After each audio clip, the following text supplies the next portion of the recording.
Okay, so the fat acceptance community is a community that has fascinated me for a while now, for a couple of reasons. The main one being the alarming amounts of copium and delusion many of its members share. So how about we take a look at some clips together and see what they're all about. Want to know a bit more about why you shouldn't use the word obese and obesity? It's because when I go to the doctor, they see me as that and they don't listen to my concerns.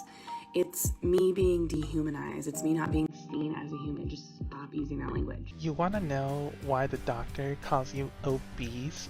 It's because that's the correct medical term to describe your body.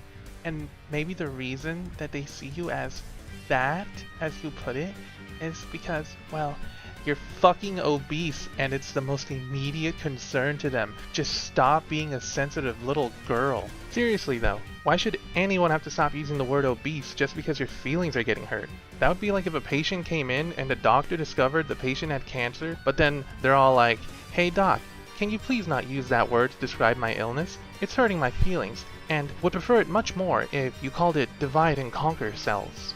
If you can't even handle your doctor diagnosing you, then you definitely shouldn't be on TikTok trying to give out advice.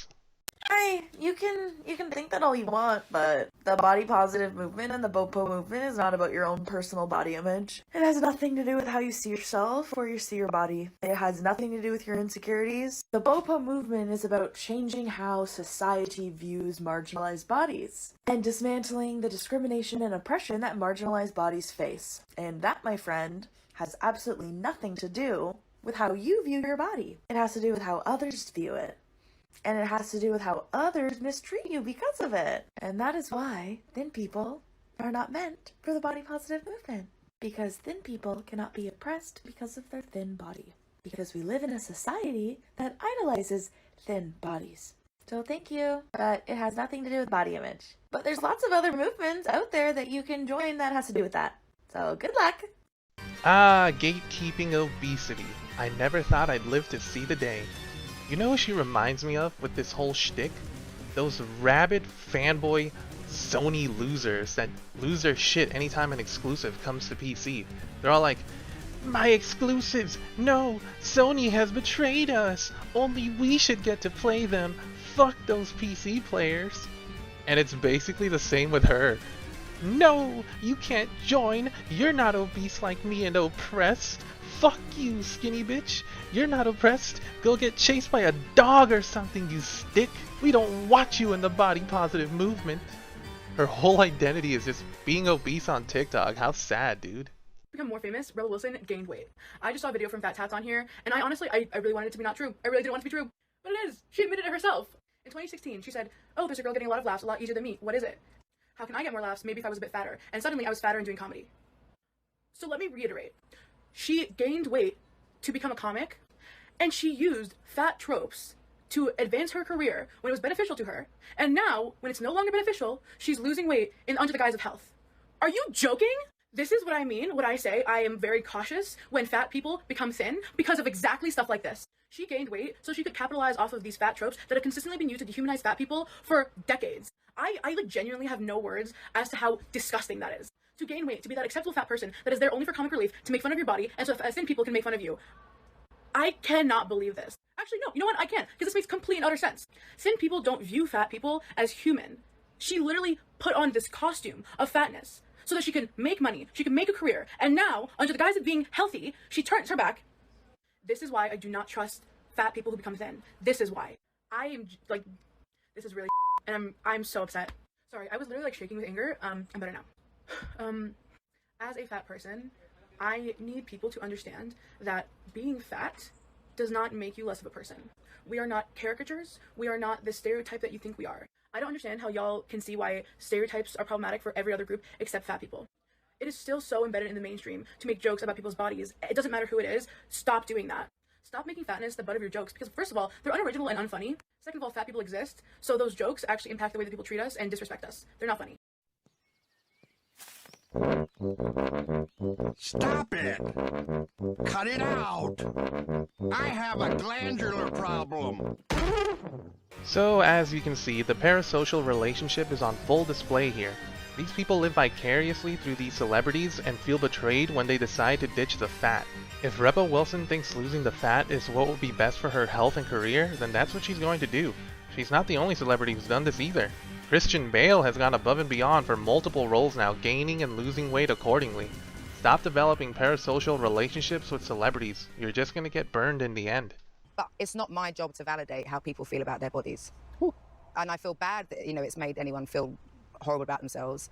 But that's not my job. Translation, in case that went over your head. Get a fucking life. I'm not your mum and I don't owe you shite. So, in one of my other videos, I used the term small fat. I got a lot of responses to that, and I realized that it's probably because most people haven't heard that term before. So, as we all know, fatness exists on a spectrum. So, fat people have created terminology that will help explain the different parts of the spectrum a little bit better. This is a little easy chart made by fatlip.ash on Instagram. A small fat is a 1 to 2x, or lower than an 18, basically. So, a small fat is a 1 to 2x typically, and they're an 18 or lower, usually between a 14 and an 18. And because these people are the smallest, they're typically the more acceptable type of fat. They're also usually the ones at the forefront of the body positivity or fat liberation movement, because the smaller you are, the more privilege you have over the people who are larger than you. Then it goes mid-fat, which is 2 to 3x, which is usually the highest sizes that most mainstream brands carry in a plus size. I'm really sorry, but I have to make a part 2 to explain the rest. Check it out, guys. They have different levels of fat, like some Overwatch rank type shit. Also, the smaller you are, the more privilege you have over the people that are larger than you? Dude, that's not privilege. That's just them not shoving as many cupcakes down their throat as you do. In her part 2 of this, she also says the bigger you get, the harder things are, and that's about the only truth we're gonna get from her. But do you know what she complained about? Clothes not fitting. Public transportation not accommodating to her fat ass. Airlines not having big enough seats. Doctors not seeing past her obesity. All of that is her own fault. No one forces you to eat an excess amount of calories. That's all you. You know what she really should have said though? The larger you get, the harder it is to move, breathe, fucking bathe yourself. That's a big one. One last thing. Why does she look like she's about to say, Mike Wazowski? Okay, I'm jumping in on the question of the hour. Is it fat phobic to not want yourself to be fat? The biggest defense of that argument is like, why is it a problem for me to have a preference about the way that my body looks? So I think this is a twofold thing. First of all, preferences don't exist in a vacuum. The reason that you would prefer to have a thin body is because of society's fat phobia. Duh. That is not an isolated thought that you came up with. So yeah, it is your preference, but do some critical thinking. Where did that come from? And 2, I think that's a super bogus and lazy way to write off this whole conversation. Because if people really started to question, why do we think this way and why do we value thinness so much, it would cause everyone to have to get more involved with fat liberation, and they just don't want to. I can't tell if this bitch is serious or what, but let's address her bullshit theory anyway. Let's say I have been a healthy person for most of my life, and I live in a world where there is no kind of media that promotes losing weight or that says being fat is bad. One day I wake up and I'm fat, out of shape. I look like a sack full of laundry, okay? I would find out pretty quick being fat sucks ass because I can no longer fit into my clothes, I have trouble breathing, moving around is hard, and I'm not used to having a bunch of excess skin hanging around, causing me to look like a flying fucking squirrel. I would hate my existence, and I'd pray to God every night that he would give me my old body back and wonder why he chose to punish me like this. I didn't need society to tell me being fat is trash. You're delusional, lady, and it seems like the one who needs to do critical thinking here is you. So if you can show me someone who goes to the gym and works out and cares a lot about their health, who doesn't have orthorexia or some other form of eating disorder, or who doesn't do this because of deep-rooted internalized fat phobia and just hatred for fat people and disgust for fat people, then I will believe that health culture, being healthy, isn't always bad. But until I find that person, until I find someone who goes to the gym and cares about their fucking fitness and whatever, and doesn't hate fat people, doesn't equate fitness to health, and doesn't have an eating disorder that they pretend is just gains, then I'll change my mind. This kid is asking for way too much. If you're lazy and don't want to go to the gym, just say that. Are people not allowed to be into fitness for health reasons now? What if their doctor told them they need to go and lose weight so that their heart doesn't need to work twice as hard to pump blood around their massive body? These people try to work the angle that health and fitness are not correlated, but they absolutely are. You cannot tell me that obese Andy over there can keep up a slight jog for longer than me. I am definitely healthier, and I'd smoke him in a race 10 out of 10 times.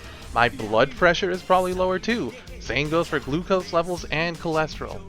If you're an overweight person watching this, I don't hate you or wish any harm to you.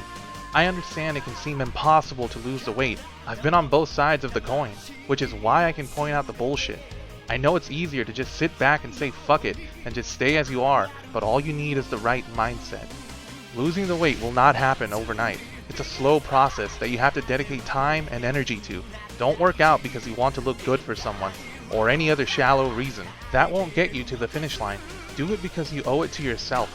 Do it because when you finally complete that journey, you will look back at your old self as a distant memory, and you will have accomplished something that you can be proud of. You will be one of the people that proved all these morons wrong. You will prove that it is possible, and that you're better off for it. I'm not saying you need to work out until you have the body of a Greek god, but if you want to do that, that's awesome. I wish you the best of luck. All I'm saying is work out to a point where your body no longer has the health problems it had before. The fat acceptance community is full of people making excuses.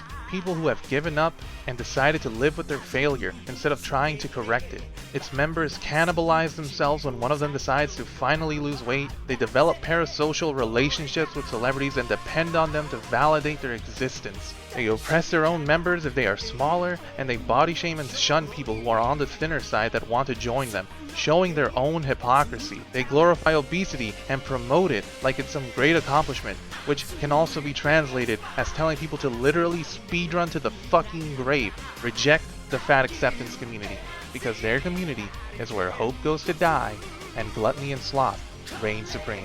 Yonder signing off. See you next time.